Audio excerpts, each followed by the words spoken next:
The Kick-Off Breakfast Show.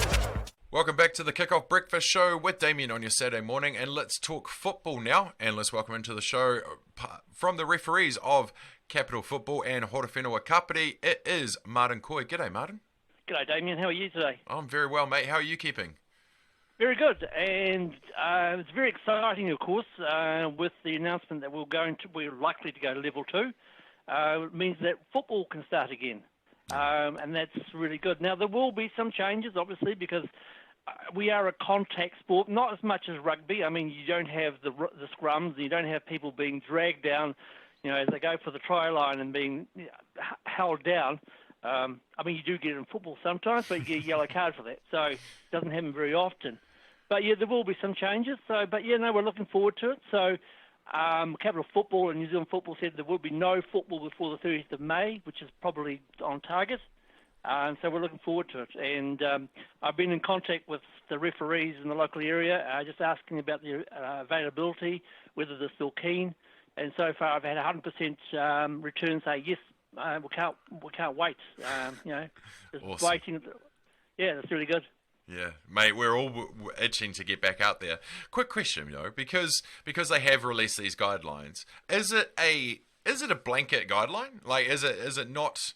Is it like, here's the rules for everybody, regardless of the contact that you've got or not? Because I mean, if rugby can go ahead in level 2, that's pretty much contact, for 80 minutes. Yeah, no, there's contact. There is guidelines for contact sport. I mean, particularly rugby or wrestling. Right. So it's really just a general, contact sport. That's it. Yeah, so basically contact sport. Okay. I mean, there'll be contact tracing. So one of the things that we will have in terms of this is tracing.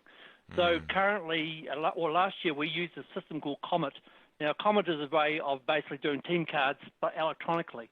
Okay. So because of this, they're looking to use contact as a compulsory. So every grade, locally and capital leagues, will have to go and register in Comet, and then you have an electronic score card.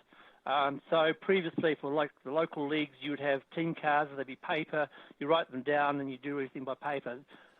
This year, it looks like you're all doing it all through electronically. Okay. If you've got an iPad, so much the better. I don't.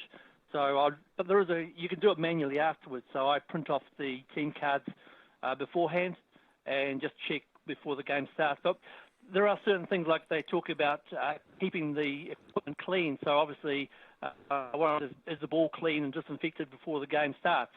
Potentially that might be the referee's responsibility. I'm not sure. And then of course the other thing is the issue of spitting. And like for example, you take a mouthful of water and you fire it out like a fountain. Well, that may be discouraged and may end at the point where you do it, you get a yellow card. We will be guided by Capital Football and New Zealand Football in terms of what their requirements are. So the Capital Football have sent an email to all the clubs outlining what the expectations are for the coming season, and with a whole lot of links. And there's also a Community Resilience Fund, which they're invited to participate in. So if they've lost money because of COVID-19 over the last few months, they can apply to the Community Resilience Fund for some funding, which is quite good. Now, that will be... I'm going to ask the hard-hitting questions here, mate. Do you think $1,000 per club is going to be enough? I have no idea. Depends on what the administration costs are. A lot of clubs locally, they don't have people being paid. Yeah. So... it's more the semi-professional teams. But some of the laws that we have currently, for example, with distancing, is that, like for example, in football, you don't have the only time you're likely to be shoulder to shoulder is if you're on a defensive wall. And that's the only time. But under the current laws of the game, the attacking team have to be 1 metre away from the defensive wall.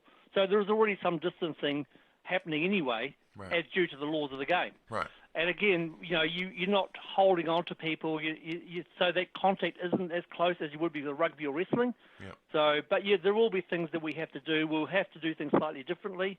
I suspect that in terms of the after-match functions, I mean, if you look at something like KCU, they might have 4 teams at home and locally, 15 persons in the team, that's 60, plus you might have about 20 other people. You're still under 100. So the club rooms could open, but they'd have to be guided by capital football and the overall intent of the of the level 2. So yeah, absolutely, and it's seating, it's perimeter meters apart from the tables. Yeah, there's a lot of things that have to come in. So, thank you for keeping us up to date, mate. And right. fingers crossed. Fingers crossed. Once we get that date, you guys are 2 weeks into it, aren't you? Oh, absolutely. So if they say, for example, the 30th which is Queen's birthday, if they say that's when we're starting, then teams will probably be able to start training from the 18th onwards. And obviously they'll need a couple of weeks to get match fit again and stuff like that. Yeah. So, yeah, absolutely. As well as the referees, of course. Of course, mate, of course. The fittest on the field sometimes, isn't it? Yeah, that's all right to say. Anyway, we'll see. Well, Marten, I always appreciate your time, mate. So go well over the next week and we'll catch up soon. Thanks, mate. Talk to you later.